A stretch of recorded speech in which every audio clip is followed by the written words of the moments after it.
নিয়েছে।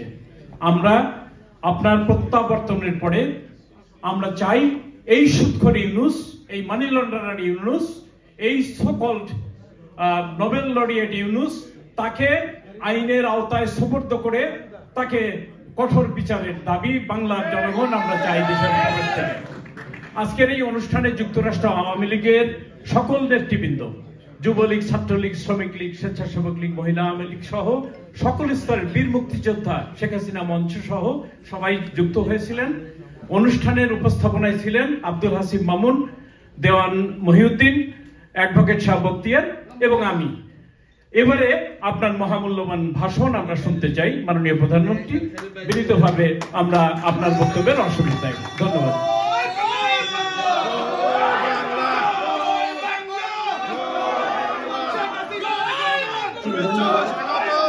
আপনাদের বক্তব্য পেয়েছি, সবাইকে আন্তরিক শুভেচ্ছা জানাচ্ছি। আমি আজকে আপনারা বঙ্গবন্ধু শেখ মুজিবুর রহমানের স্বদেশ প্রত্যাবর্তন উপলক্ষে যে সভা আয়োজন করেছেন, আমি জানি ওখানে বেশ ঠান্ডা, এর মধ্যে কষ্ট করে সবাই উপস্থিত আছেন। আমি আপনারা প্রবাসী এবং সেই সাথে আবার দেখতে পাচ্ছি সকলকে আমার শুভেচ্ছা। আমি আমার বক্তব্য জাতির পিতা বঙ্গবন্ধু শেখ মুজিবুর রহমানের প্রতি শ্রদ্ধা জানাচ্ছি। জাতীয় নেতার প্রতি, 23 লক্ষ শহীদের প্রতি, 2 লক্ষ মা বোনের প্রতি শ্রদ্ধার সাথে স্মরণ করি যে আমাদের যারা মুক্তিযোদ্ধা, জাতির পিতা বঙ্গবন্ধু শেখ মুজিবুর রহমানের ডাকে সাড়া দিয়ে অস্ত্র হাতে নিয়ে যুদ্ধ করে যারা জীবনকে বাজি রেখে বা আত্মাহুতি দিয়ে আমাদের বিজয় এনে দিয়েছিলেন, তাদের প্রতি আমার সালাম জানাচ্ছি এবং তাদের পরিবারের প্রতি আমি শ্রদ্ধা জানাই। 15ই আগস্ট যে মুহূর্তে জাতির পিতা বঙ্গবন্ধু শেখ মুজিবুর রহমান একটি যুদ্ধ বিধ্বস্ত শূন্য হাতে যাত্রা শুরু করেছিলেন গড়ে তোলার জন্য, যেখানে কোনো রিজার্ভ মানি ছিল না, কারেন্সি নোট ছিল না, সবকিছু একেবারে বিধ্বস্ত। সেই অবস্থায় তিনি যখন দায়িত্বভার নিলেন, মাত্র 3 বছর 7 মাস সময় পেয়েছিলেন। এই 3 বছর 7 মাসের মধ্যে এই যুদ্ধ বিধ্বস্ত একটি দেশ গড়ে তুলে তিনি সম্পূর্ণ দেশকে উন্নীত করে যান। আমাদের যাত্রা শুরু হয়েছিল আর্থসামাজিক উন্নয়নের পথ দিয়ে তা অগ্রগতি পেতে শুরু করে। যখন মানুষের জীবনে একটু স্বস্তি ফিরে আসে, ঠিক সেই সময় চরম আঘাত আছে 15ই আগস্ট। আমি হারালাম শুধু আমার বাবাকে না, আমার বাবা রাষ্ট্রপতি বঙ্গবন্ধু শেখ মুজিবুর রহমানকে হত্যা করলো, একই সাথে হত্যা করলো আমার মা ফজিলাতুল ইসলাম মুজিবকে, আমার 3 ভাই কামাল, জামাল, রাসেলকে, আমার একমাত্র চাচার সাথে আবুল আছে মনি, তার অন্তঃকথা আসছেন আর্যমণি, আব্দুল রাফসানিয়াবাদ, তার 10 বছর ছেলে আরিফ, 13 বছর মেয়ে বেবি, 4 বছর নাতি সুকান্ত সহ আমার বাবার মধ্যে সেক্রেটারি ব্রিগেডিয়ার জামিল উদ্দিন এবং পরিচালক সিদ্দিকুর রহমান সহ 18 জন সদস্যকে। শুধুমাত্র যে জাতিকে হত্যা করেছিল তা নয়, একই সাথে বাংলাদেশে যে চেতনা নিয়ে অর্জন করেছিল বাংলাদেশ, এই চেতনাকেও ধ্বংস করা হবে। 21টা বছর ষড়যন্ত্র এবং বারবার দেখেছি ক্ষমতাকে নিয়ে কর্তৃত্ব করার খেলা, জনগণের গণতান্ত্রিক অধিকার থেকে জনগণকে বঞ্চিত করা হয়েছিল এবং দারিদ্র্যের কষাঘাতে বাংলাদেশ ছিল জর্জরিত। ক্ষুধা, দারিদ্র নিত্য সঙ্গী। শুধু তাই না, দুর্ভিক্ষ প্রতি বছর। আমি আমার ছোট বোন বিদেশে ছিলাম বলে ছিলাম, 81 সালে বাংলাদেশে ফিরে যাওয়ার শুরু করে। আমি বাংলাদেশের প্রত্যেক বছর ঘুরে বেড়াই, সেই দুর্দশাপীড়িত অর্থ দারিদ্র্যের চিত্র আমি দেখছি। তার বোকার মতো উন্নয়ন কিছুই ছিল না। 15ই আগস্টে বাবা মা সবাইকে হারিয়েছে, আজকে তাদের কথা স্মরণ হয়, তাদের আপনার মাহফিল কামনা করে আপনাদের কাছে তাদের জন্য দোয়া চাই। কিন্তু ওই সব ব্যথা বুকে দিয়েও বাংলার মানুষের পাশে দাঁড়িয়েছি। কেন? আদর্শ নিয়ে, যে নীতি নিয়ে তোমার বাবা তার সারাটা জীবন জনগণের জন্য উৎসর্গ করে স্বাধীনতা এনে দিয়েছিলেন। তো অর্থনৈতিক মুক্তিপথা অবরোধ করেছিলেন, হতে দেওয়া যায় না। শুধু এই চিন্তা থেকেই আমি ফিরে এসেছিলাম এবং ভাগ্য পরিবর্তন করতে। আজকে যখন বাংলাদেশের দিকে তাকাই আমার খুবই কষ্ট হয়, কারণ আমি 96 থেকে 2001 পর্যন্ত সরকার হয়েছিলাম। সেবারই প্রথম বাংলাদেশকে খাদ্যের সম্পূর্ণ করেছিলাম। 40 লক্ষ খাদ্য ঘাটতি নিয়ে যাত্রা শুরু করেছিলাম। মাত্র 2 বছরের মধ্যে আমরা সে খাদ্যের স্বয়ংসম্পূর্ণতা অর্জন করি। বিদ্যুৎ উৎপাদন, সাক্ষরতার হার বৃদ্ধি, অবকাঠামোগত উন্নয়ন, ব্যাপকভাবে ব্যবস্থা, বেসরকারি খাতকে উন্মুক্ত করে দেওয়া যাতে আরো বেশি গবেষণা হয়, আমাদের সেই নীতিমালা নিয়ে আমরা এগিয়ে গিয়েছিলাম। তারপর 2001 আমরা অনেকটা পার হয়ে 2008 নির্বাচন, সেই নির্বাচনে কিন্তু আওয়ামী লীগ, যদি আমরা জোটবদ্ধ নির্বাচন করেছিলাম, তারপরেও আমরা আওয়ামী লীগ 233টা সিট এককভাবে নিয়েছি। মনে হলো যে এই পাটাই বড় একটা চক্রান্তের মধ্যে পড়ে যাওয়া, কারণ তখন থেকে একটা প্রচেষ্টা ছিল কিভাবে আমাকে ক্ষমতা থেকে উৎখাত করবে। পাঁচবার তাদের সাথে আপনারা জানেন তো অনেকবার আর বিস্তারিত বলতে চাই না, কিন্তু 2024 সালের নির্বাচনকে দেওয়ার চেষ্টা করা সত্ত্বেও যখন আমরা নির্বাচন করে দেশের অর্থনৈতিক উন্নয়নের ধারাটা অব্যাহত রাখার পদক্ষেপ নিলাম এবং জুন মাস বাদ দিলাম, 7,97,000 কোটি টাকা বাজেট আমরা দিতে পেরেছিলাম। একটা অর্থনৈতিক মন্দা, সেই কোভিড-19 ছিল,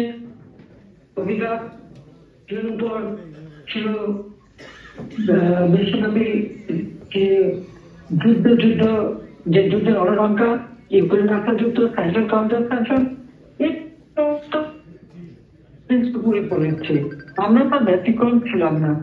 তারপরও আমাদের প্রচেষ্টায় আমরা আমাদের অর্থনৈতিক একটা মজবুত ভিত্তি একটু দাঁড় করিয়েছিলাম।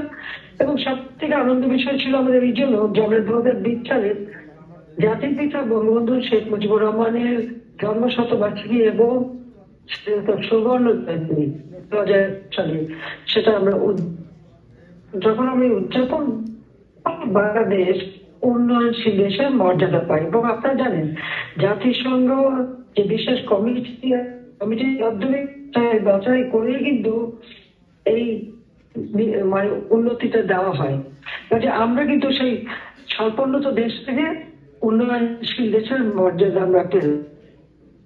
এবং এরপরে এই যে 2024 সালের ইলেকশনের পর আমরা বাজেট দিয়ে যখন এগিয়ে গেলাম, আমাদের ওই উন্নয়নের গতিধারাটা কিন্তু আমরা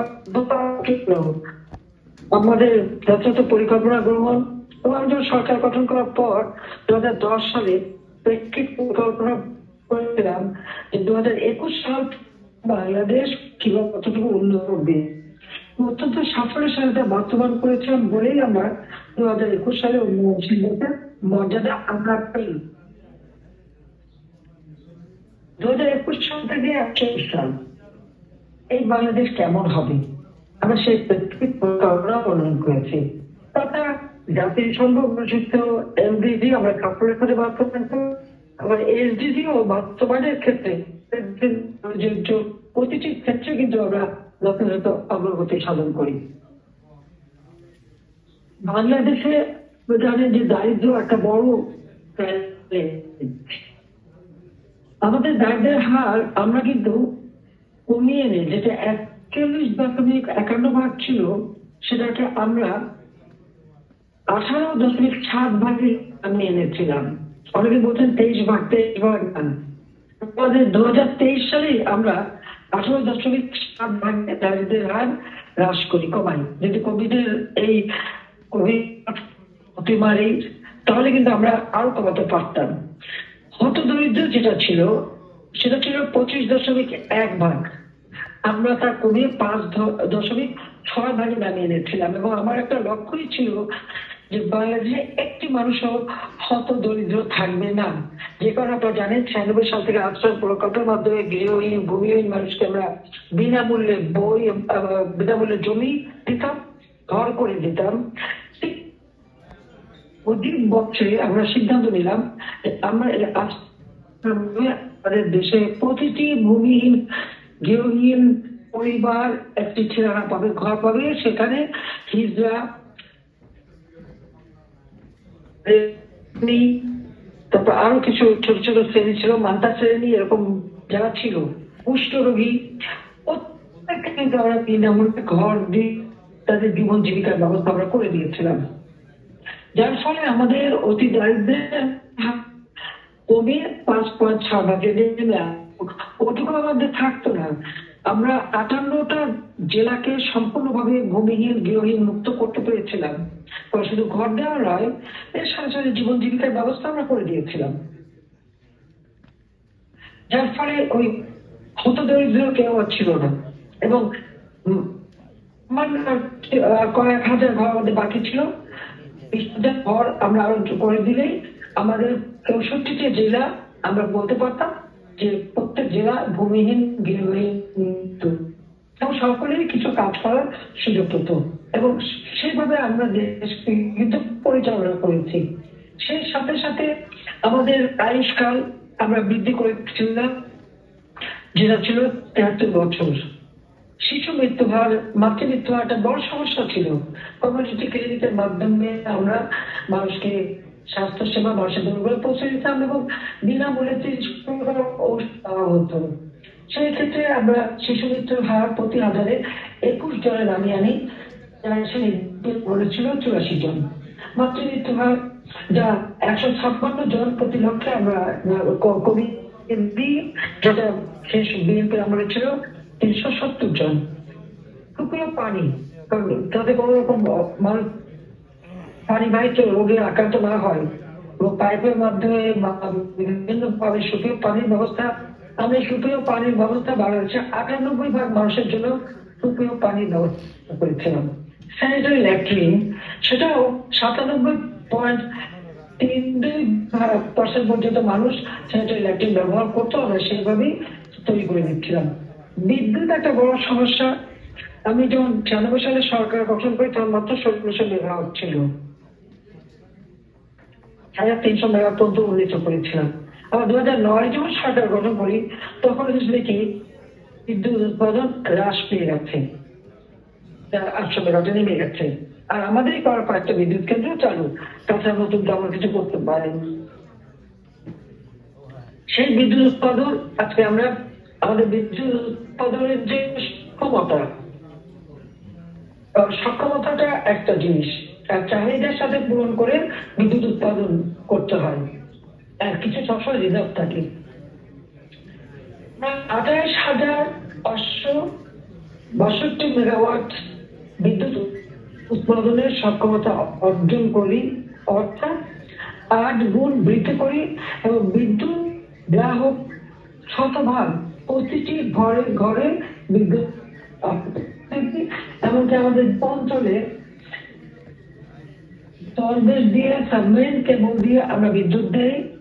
তাছাড়া হাওড় এলাকা, পাহাড়ি এলাকা, দুর্গম এলাকায় একদিকে যেমন আমরা সোলার প্যানেল দিই, ঘরে সোলার প্যানেল, পাশাপাশি আমরা বিদ্যুৎও দিয়ে দিই, যাতে করে সেখানে শিল্প কলকারখানা বা কর্মসংস্থান ব্যবস্থা হয়। বিদ্যুৎ আমরা দিতে সক্ষমতা অর্জন করি এবং দেশের মানুষ কিন্তু সেই সুযোগ করে। তাই আমার গ্রাম, আমার শহর, প্রত্যেকটা গ্রামের সব নাগরিক সব সুবিধা যাতে মানুষ পায় সেই ব্যবস্থাটা আমরা করেছিলাম। ডিজিটাল মাইগ্রেশনের লক্ষ্যে আমরা যে ডিজিটাল সেন্টার গড়ে তুলি, 8,000-এর উপর ডিজিটাল সেন্টার, সেখানে একটি মেয়ে একটি ছেলে কমিউনিটি ক্লিনিক, বিভিন্ন প্রতিষ্ঠান এবং আমরা শুধু তাই না, কম্পিউটার ট্রেনিং করা এবং কম্পিউটার শিক্ষা দেওয়া, স্কুলে স্কুলে কম্পিউটার ল্যাব তৈরি করে দেওয়া, কম্পিউটার ট্রেনিং এবং ইনকিউবেশন সেন্টার আমরা করে দিয়েছি, হাইট পার্ক করে দিয়েছি। শুধু উৎপাদন না, তাদের তারা কাজে লাগানো, কর্মসংস্থান, উৎপাদন, রপ্তানি সব রকমের সুযোগ সুবিধা আমরা তৈরি করে দিয়েছিলাম। আমাদের সাক্ষরতার হার যা ছিল মাত্র 45 ভাগ, আমরা 65.5 উন্নীত করে, কিন্তু সেটা আবার কমে যে আবার 45 ভাগে নেমে যায়। এই 2024 সাল পর্যন্ত আমাদের সাক্ষরতার হার আমরা 78.8 ভাগে উন্নীত করতে সক্ষম হয়েছিলাম। এখন কিন্তু বলতে গেলে কোনো মানুষই করছিল না সেই জায়গা নিয়ে এসে। কারিগরি শিক্ষাকে আমরা গুরুত্ব দিই। আমাদের দেশের কারিগরি শিক্ষা খুবই কম অবস্থা ছিল, বা 1%ও ছিল না। 96 সাল থেকে আমরা উদ্যোগ নিই, সেই উদ্যোগ নিয়ে প্রায় 18% প্রায় কারিগরি শিক্ষায় ব্যবহার করতে সক্ষম হই। তথা আপনারা জানেন যে বহুমুখী বিশ্ববিদ্যালয়, মেডিকেল কলেজ, নানা ধরনের পদক্ষেপ আমরা নিয়েছিলাম। জেলায় জেলায় বড় জেলাগুলিতে বিশ্ববিদ্যালয়, মেডিকেল বিশ্ববিদ্যালয় আমাদের একটাও ছিল না। 96 সালে প্রথম একটা করি, পরবর্তীতে আরো 5টা যে বিভাগে 5টা বিশ্ববিদ্যালয় আমরা করে দিই। আমাদের ডিজিটাল বিশ্ববিদ্যালয় করেছি, সিভিল আমাদের বিশ্ববিদ্যালয় বহুমুখী প্রযুক্তি বিশ্ববিদ্যালয়, আমাদের এমনকি মাদ্রাসা শিক্ষাকেও আমরা গুরুত্ব দিই। মাদ্রাসা শিক্ষা তাদের উন্নতিকরণ, তাদেরকে যেমন শিক্ষা দেওয়া থেকে শুরু করে তাদের যে ডিগ্রি সেটাকেও আমরা স্বীকৃতি, এবং তারাও যেন জীবন জীবিকার পথ পায় সেদিকে লক্ষ্য রেখে তাদের কারিকুলাম গুলো আমরা আরো উন্নত করে দেই। দেশে হিসাবে তারা শিক্ষা নিয়ে দেশে বিদেশে যে চাকরি পায় সেই ব্যবস্থাটা আমরা করে দিই। আমাদের শিক্ষার ক্ষেত্রে বহুমুখী শিক্ষা ব্যবস্থা, বিশ্ববিদ্যালয়, টেক্সটাইল বিশ্ববিদ্যালয়, লেদার টেকনোলজি ইনস্টিটিউট থেকে শুরু করে বিভিন্ন পদক্ষেপ, এত বলতে গেলে অনেক সময় লাগবে। সবচেয়ে বড় কথা, প্রাথমিক বিদ্যালয় আমরা বৃদ্ধি করি প্রতি 2 কিলোমিটারের মধ্যেই যেন কাছাকাছি একটা বিদ্যালয় হয়, আমাদের যেতে পারি। তার সাথে মিড ডে মিলের ব্যবস্থা আমরা করে দিয়েছিলাম। আমরা কারিগরি ট্রেনিং এর জন্য বিভিন্ন কেন্দ্র, প্রায় 166টা কেন্দ্র আমরা তৈরি করে দিই, যার জন্য 18 গুণ বৃদ্ধি পায়। পাশাপাশি আমাদের কৃষি প্রধান দেশ, কৃষি আমাদের অর্থনীতির মূল শক্তি। খাদ্য উৎপাদন বৃদ্ধি করা, কৃষি যান্ত্রিকীকরণ, এটা তো জাতির পিতা বঙ্গবন্ধু শেখ মুজিবুর রহমান অনেক আগেই করে গিয়েছিলেন, এবং গবেষণার উপর আমরা গুরুত্ব দিই। এবং এই গবেষণার উপর গুরুত্ব দেওয়ার ফলে এবং কৃষি উৎপাদন বৃদ্ধির সকল সুযোগ সুবিধা দিয়েছি। কৃষি ক্ষেত্রে ভর্তুকি ব্যবস্থা করা, তাদের সেচের ব্যবস্থা করা, সেচের স্বল্পমূল্যে বিদ্যুৎ দেওয়া, প্রকৃতপক্ষে ভবিষ্যতে প্রতিটি সেচ কার্য যাতে সোলার প্যানেলের মাধ্যমে হয় সেই পদক্ষেপও আমরা নিয়েছিলাম, যার জন্য আমাদের দানাদার শস্য উৎপাদন আমরা 4,92,16,000 মেট্রিক টনে উন্নত হয়েছে, মাত্র 1 কোটির মতো ছিল। এবং আমরা খাদ্য নিরাপত্তা গণসংস্থানমূলক কার্যক্রম নিয়ে আমাদের জনগোষ্ঠীকে নানাভাবে সহযোগিতা করে থাকি। যেমন আমাদের সামাজিক নিরাপত্তা কর্মসূচি, বয়স্ক ভাতা, বিধবা ভাতা, প্রতিবন্ধী ভাতা থেকে শুরু করে বিভিন্ন ভাতা দেওয়া, স্কুলের ছাত্রছাত্রীদের বৃত্তি উপবৃত্তি দেওয়া, প্রাথমিক বিদ্যালয়ের উপবৃত্তি মায়ের নামে আমরা দিই। এবং আমরা মহিলাদের কর্মসংস্থানের জন্য নানা ধরনের কর্মসূচি হাতে নিই। এর ফলে আমি বলবো যে খাদ্য নিরাপত্তা এবং কর্মসংস্থানমূলক যে কার্যক্রম আমরা করেছিলাম তাতে 4,61,15,756 জন উপকারভোগী ছিল। তারা প্রতিনিয়ত এই সুযোগ সুবিধাগুলি তারা পেতেন। আমাদের সমস্ত দরিদ্রের হাত আমরা হ্রাস করতে পারি। আমাদের বাজেট, এই বাজেট আপনারা জানেন যে এবার 2024 সালে আমরা 7,97,000 কোটি টাকার উপর বাজেট আমরা দিয়ে এসেছি। প্রায় 12 গুণ আমাদের বাজেট আমরা বৃদ্ধি করি, যেটা 2023 ছিল 7,88,785 কোটি টাকা। আমাদের জিডিপির আকার জিডিপির আকার আমরা 50.31 লক্ষ কোটি টাকা অর্থাৎ 12 আমরা বৃদ্ধি করেছি। বাংলাদেশ আমরা সুনাম পেয়েছিলাম 35তম বৃহৎ